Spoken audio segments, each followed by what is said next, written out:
ایک دفعہ ایک گھوڑا ایک گہرے گڑھے میں جا گرا اور زور زور سے آوازیں نکالنے لگا۔ گھوڑے کا مالک کسان تھا جو کنارے پہ کھڑا اسے بچانے کی ترکیبیں سوچ رہا تھا۔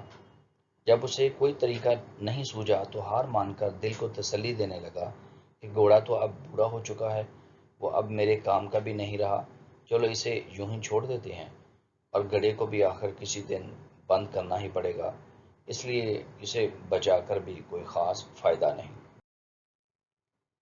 یہ سوچ کر اس نے اپنے پڑوسیوں کی مدد لی اور گڑھا بند کرنا شروع کر دیا۔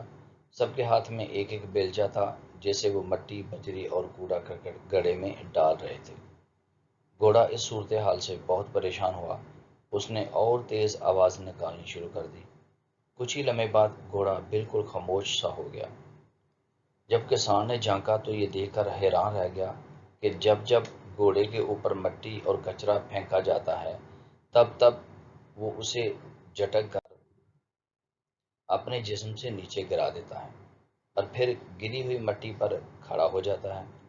یہ سلسلہ کافی دیر تک چلتا رہا۔ کسان اپنے پڑوسیوں کے ساتھ مل کر مٹی اور کچرا پھینکتا رہا اور گھوڑا اسے اپنے بدن سے ہٹا ہٹا کر اوپر آتا گیا اور دیکھتے ہی دیکھتے اوپر تک پہنچ گیا اور باہر نکل آیا۔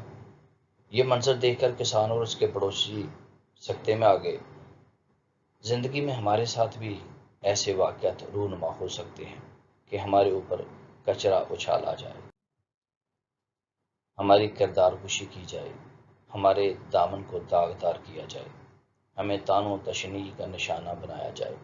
لیکن گندگی کے اس گڑھے سے بچنے کا طریقہ یہ نہیں کہ ہم ان غلاظتوں کی تہہ میں دفن ہو کر رہ جائیں، بلکہ ہمیں بھی ان بیکار کی چیزوں کا مقابلہ کرتے ہوئے اوپر کی طرف اور آگے کی سمت بڑھتے رہنا چاہیے۔